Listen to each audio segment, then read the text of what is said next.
मित्रांनो, आपण आपल्या रोजच्या डेली रुटीनमध्ये काही आपण खायच्या प्यायच्या गोष्टी आपण यूज करत असतो. त्यातले काही हेल्दी असू शकतात, काही पदार्थ आपण खाणं नुकसानदायक पण ठरू शकते.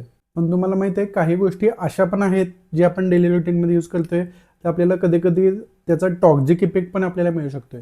त्याच्यापासून आपल्याला आपल्या शरीरामध्ये फूड पॉयझनिंग पण होऊ शकते आणि कुठल्या-कुठल्या एक्स्ट्रीम लेव्हल केसेसमध्ये कधी-कधी पेशंटचं डेथ पण होऊ शकते. तर हाय मित्रांनो, मी तुमच्या सगळ्यांचा लाडका मेडिकलवाला अमर संभोशेटे. कोणी आला कोणी गेला, इथंच तुमच्या समोर आहे तुमचा मेडिकलवाला.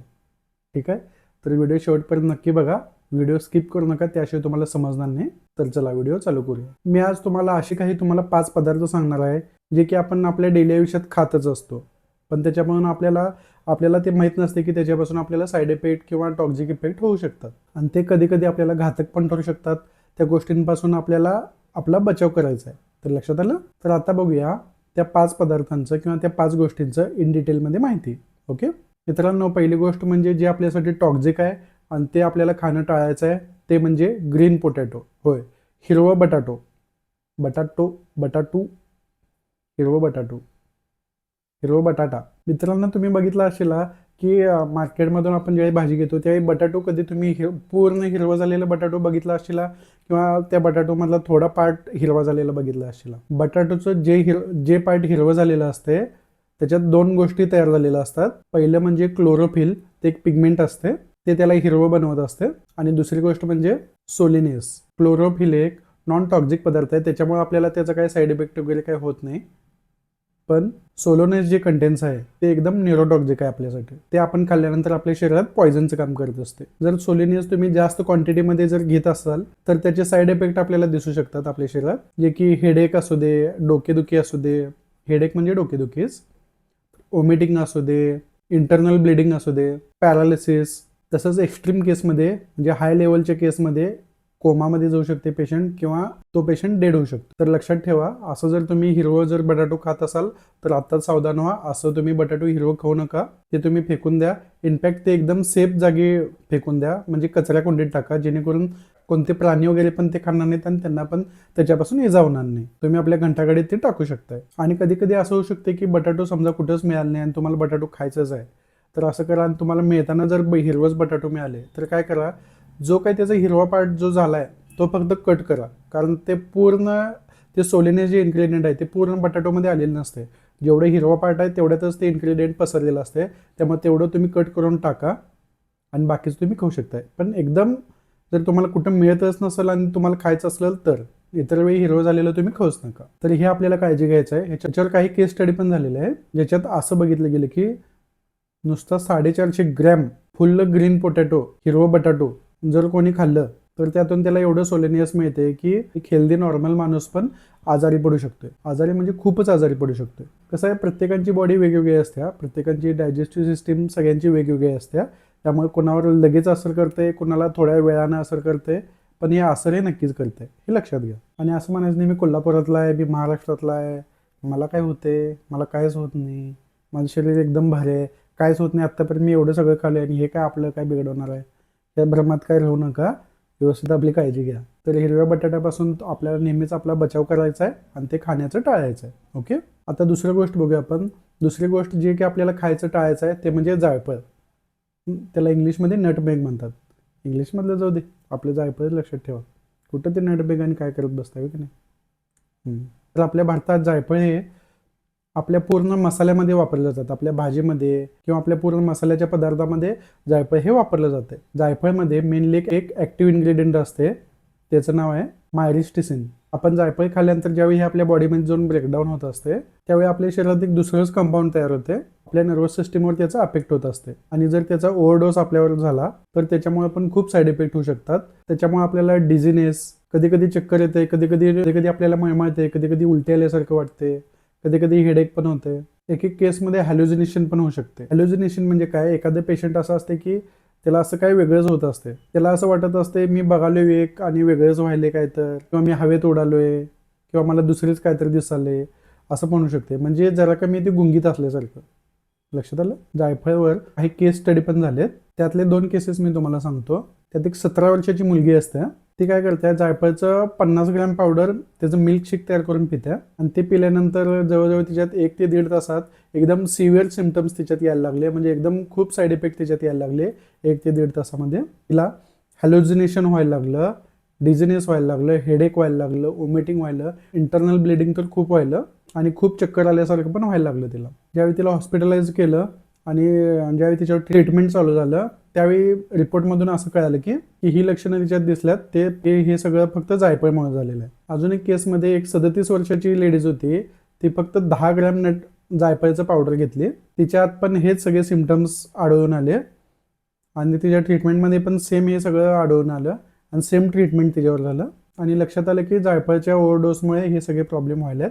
जायफळचे जे काही टॉक्सिक इफेक्ट आहे हे आपल्याला 1 ते 1.5 तासामध्ये लगेच आढळून येऊ शकते आणि 1 तासापासून ते 10 तासापर्यंत त्याचा टॉक्सिक इफेक्ट आपल्या शरीरात राहू शकते. तर मित्रांनो, आपण आपल्या भारतात जे काही जायफळ यूज करतोय ते आपण मसाल्यामध्ये यूज करतोय आणि त्यात मसाल्यामध्ये एकदम आपण थोडं आपल्या रोजच्या जीवनात किंवा कधी कधी फंक्शनमध्ये यूज करतोय, ते पण एकदम थोड्या प्रमाणात लिमिटेड प्रमाणात यूज करतोय. त्यामुळे एवढं काय आपल्याला भ्यायचं कारण नाही, पण तरी पण लक्षात ठेवा. आणि तेवढ्या कमी क्वांटिटीमध्ये घेतल्यानंतर ते कधी कधी आपल्या शरीरात डायल्यूट पण होऊन जातं, त्यामुळे आपल्याला काही त्याच्यापासून नुकसान किंवा काही त्याचा आपल्याला टॉक्सिक इफेक्ट नाही मिळत. लक्षात ठेवा, जर तुम्ही जायफळ आहे आयुर्वेदिक औषध समजून जर तुम्ही ते यूज करायला चालू केला किंवा घरगुती उपाय म्हणून पण ते जर तुम्ही घ्यायला चालू केला आणि त्यावेळी तुम्ही मेन गोष्ट लक्षात ठेवायला पाहिजे की त्याचं ओव्हरडोस आपल्याला व्हायला नको. किंवा जायफळचं जर तुम्ही सप्लिमेंट घेत असाल बाहेरून तर लक्षात ठेवा, डॉक्टरांनी आपल्याला आयुर्वेदिक डॉक्टरांनी जेवढं आपल्याला लिहून दिले तेवढं डोस प्रिफर करा, जास्त डोस त्याचा ओव्हरडोस घेऊ नका. किंवा जर ब्रँडेड कंपनीचं जर तुम्ही घेत असाल तर त्यांचं डोसेज फॉर्म लिहिलेलंच असतंय,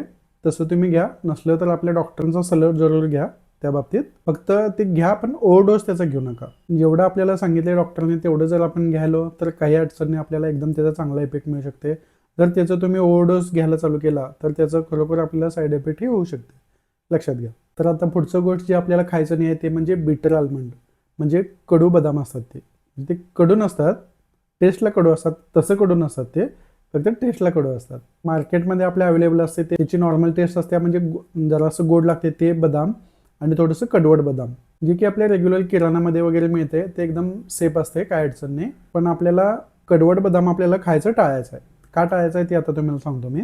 जर तुम्ही स्वीट आल्मंड खायला चालू केला तर त्याचं आपल्याला काही नुकसान होणार नाही, पण त्याच्यासोबत जर तुम्ही हे कडवट बदाम जर खायला चालू केला ते आपल्याला टॉक्सिक इफेक्ट देतात. बिटर आल्मंडमध्ये एक सबस्टन्स आढळून येते, ते म्हणजे हायड्रोजन सायनाइड. आणि जसं की तुम्हाला सगळ्यांना माहीत आहे, सायनाइड हे एकदम जगात खतरनाक एकदम पॉयझन आहे. त्याचं सायनाइडचं थोडी पण क्वांटिटी आपल्या शरीराला खूप घातक ठरू शकते.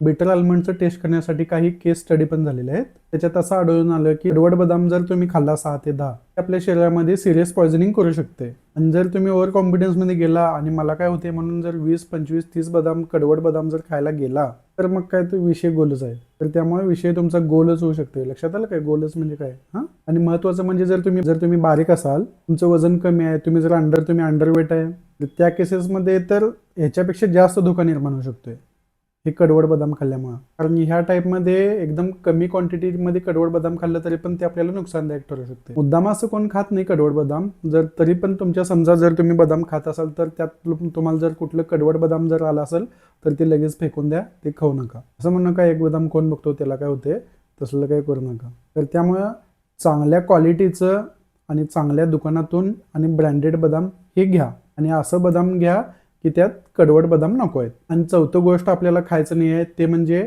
अंडर कुकडं रेड किडनी बीज, म्हणजे असं राजमा की ते पूर्णपणे शिजलेलं नसते किंवा पूर्णपणे ते कुक झालेलं नसते. राजमामध्ये लेक्टिन नावाचं इन्ग्रेडियंट असते आणि lectin according to FDA substance आहे, जे की आपण खाल्ल्यानंतर आपल्या शरीरात खूप सारे टॉक्झिन्स तयार करू शकते. त्यातले खूप कॉमन साईड इफेक्ट आहेत ते म्हणजे ॲब्डोमिनल पेन, पोटात दुखणं, नॉशिया आणि वॉमिटिंग आणि एक्स्ट्रीम केसेसमध्ये विषयगोल म्हणजे मित्रांनो, राजमा हे पूर्णपणे कुक झाल्यानंतर त्यातलं लेक्टिन नावाचं जे काही इन्ग्रेडियंट असते ते पूर्णपणे त्यातून गेलेलं असते. नॉर्मली आपण जे रेड राजमा असते ते आपण कुक करतोय, ते जनरली आपण मोठ्या फ्लेमवर आपण ते कुक करत असतोय.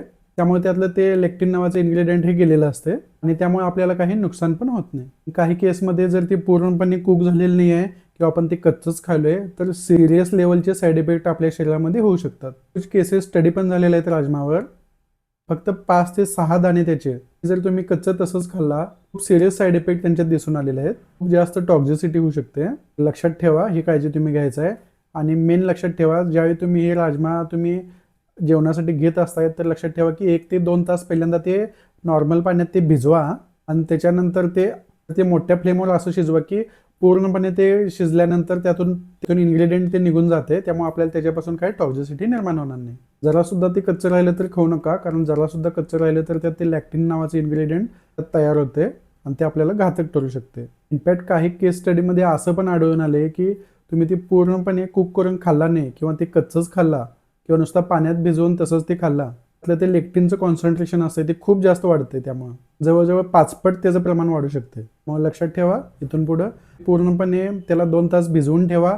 मग त्याला एकदम मोठ्या फ्लेमवर एकदम त्याला शिजवून घ्या आणि मगच ते खावा. त्याशिवाय अजिबात ते खाऊ नका. त्यावेळेस आपण सेफ राहू शकतो आणि त्याचं टॉक्झिसिटी आपल्याला काय होणार नाही. पाचवी जी गोष्ट आहे जे आपण खाणं टाळलं पाहिजे, आपल्याला यूज करायला नाही पाहिजे, ते म्हणजे ब्राऊन राईस. हे तुम्हाला आश्चर्यकारक वाटू शकते, पण ब्राऊन राईसला खूप सगळेजण सांगितलेलं असतं की हे खूप हेल्दी असते, हे आपण खाऊ शकतोय आणि असं पण म्हणलं जाते हे खूप चांगलं प्रोडक्ट आहे, हे आपण डेली रुटीनमध्ये पण खाऊ शकतोय असं म्हटलं जाते. मित्रांनो, ब्राऊन राईस हे आपल्यासाठी हेल्दी फूड आहेच. त्याच्यापासून आपल्याला जास्त सिव्हिअर इफेक्ट जर व्हायला नको असेल तर आपण काय काळजी घ्यायचं हे लक्षात ठेवा. तर तुम्ही चुकीच्या पद्धतीने हे जर तुम्ही यूज केला तर त्याचे गंभीर परिणाम आपल्याला भोगावे लागू शकतात. तर हे कसं आपल्याला टॉक्झिक होऊ शकतं हे आता आपण बघूया. सगळ्या तांदूळमध्ये आर्सेनिक नावाचं कंपाऊंड अवेलेबल असते. आर्सेनिक हे खूप टॉक्झिक इफेक्ट आपल्याला देऊ शकते. ते आपल्यासाठी कार्सिनोजेनिक असते. आपल्या बॉडीमध्ये जाऊन भविष्यात आपल्याला कॅन्सरचा धोका पण त्याच्यापासून होऊ शकतो. आता बघूया हे आर्सेनिक नेमकं तांदळामध्ये येते कसं.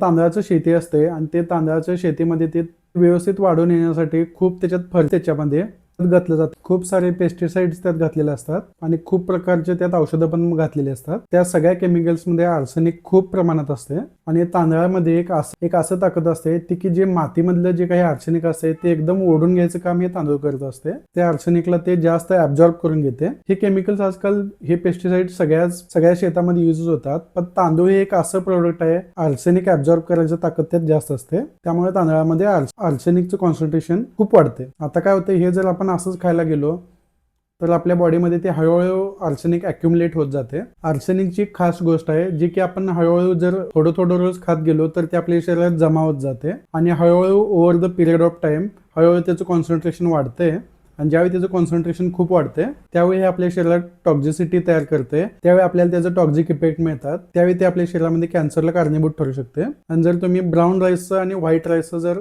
कंपॅरिझन केलं तर as compare to white rice, brown राईसमध्ये आर्सेनिकचं कंटेन्सी जास्त असते. कारण व्हाईट राईसमध्ये आर्सेनिकचं प्रमाण हे असतंच, पण ते प्रोसेसिंग ज्यावेळी करते व्हाईट राईसचं प्रोसेसिंगमध्ये ते सगळं आर्सेनिक त्यातलं निघून जाते. आता तुम्हाला हे प्रश्न पडला असेल की आपण तांदूळ यूज करायचं तर नेमकं कसं करायचं. तर एकदम सोपं आहे. जर तुम्ही तांदूळ व्यवस्थित सेफली आपल्याला यूज करायचं आहे तर सगळ्यात पहिलं आपल्याला महत्वाचं एकदम स्वच्छ पाणी घ्यायचं आहे, प्यायचं पाणी. तर त्या पिण्याच्या पाण्यानं कमीत कमी 8 ते 10 वेळा आपल्याला ते तांदूळ त्या पाण्यानं धुवून घ्यायचं आहे. त्या पाण्यानं म्हणजे एकदा धुतला की ते पाणी टाका, परत नवीन पाणी घ्या, असं कमीत कमी 8 ते 10 वेळा करा. त्याच्यापेक्षा जास्त केला तरी पण हे चांगलंच आहे, पण कमीत कमी मिनिमम 8 ते 10 वेळा हे करायलाच पाहिजे. हे 8 ते 10 वेळा धुतल्यानंतर काय होते, जे काही आर्सेनिक त्याच्यावर आहे ते धुतल्यामुळे ते पाण्यामुळे ते फ्लश आउट होऊन जाते. आणि दुसरी गोष्ट म्हणजे तांदूळ ज्यावेळी आपण शिजवत असतो, त्याचा भात करत असतोय, ते कमीत कमी अर्धा ते पाऊण तास पिण्याच्या पाण्यात भिजवून ठेवायचं आहे असं. आणि अर्ध्या तासानंतर ज्यावेळी ते तांदूळ आपण भात करण्यासाठी लावत असतो त्यावेळी पण ते पाणी ओतून त्यात नवीन पाणी आपण चेंज करायचं आहे आणि त्याच्यामुळे पण त्यातलं आर्सेनिकचं प्रमाण खूप प्रमाणात कमी होऊन जाते.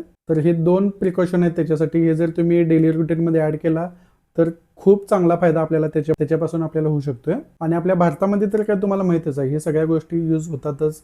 हे स्वच्छ धुवून आपण करतोयच, काय अडचण नाही. पण रेग्युलर हे डेली रुटीनमध्ये तुम्ही ऍड करा. त्यामुळे हे आर्सेनिकचं जे काही आर्सेनिकपासून आपल्याला जे काही धोका होणार असतोय तो सगळा धोका कमी होतोय. आणि मग तुम्ही ब्राऊन राईस खावा, व्हाईट राईस खावा, मग तुम्हाला काहीच प्रॉब्लेम येणार नाही कधीच. तर चला, आजच्या व्हिडिओमध्ये एवढंच. मित्रांनो, मी आशा करतो की हे व्हिडिओ तुम्हाला नक्कीच आवडला असेल आणि काही ना काही या व्हिडिओमधून तुम्ही शिकला असालच. जर व्हिडिओ आवडला असेल तर एक मोठा लाईक द्याच व्हिडिओला. चॅनलवर नवीन असाल आणि व्हिडिओ पहिल्यांदा बघत असाल तर चॅनल सबस्क्राईब कराच आणि बेल आयकॉनवर पण प्रेस करून ठेवाच, म्हणजे अशी काही भविष्यात जे हेल्थ व्हिडिओ मी जे आणणार आहे तुमच्यासमोर ते ज्यावेळी अपलोड करेन त्यावेळी तुमच्यासमोर त्याचं नोटिफिकेशन येईलच. जर तुम्हाला हेल्थ संबंधात आणि काही प्रश्न असतील किंवा या व्हिडिओबद्दल काही प्रश्न असतील तर कमेंट बॉक्समध्ये नक्कीच विचारा.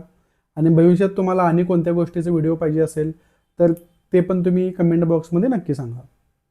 आणि मला तसंच तुम्ही इंस्टाग्रामवर पण फॉलो करू शकता.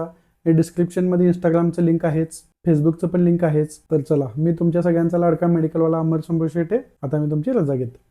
धन्यवाद.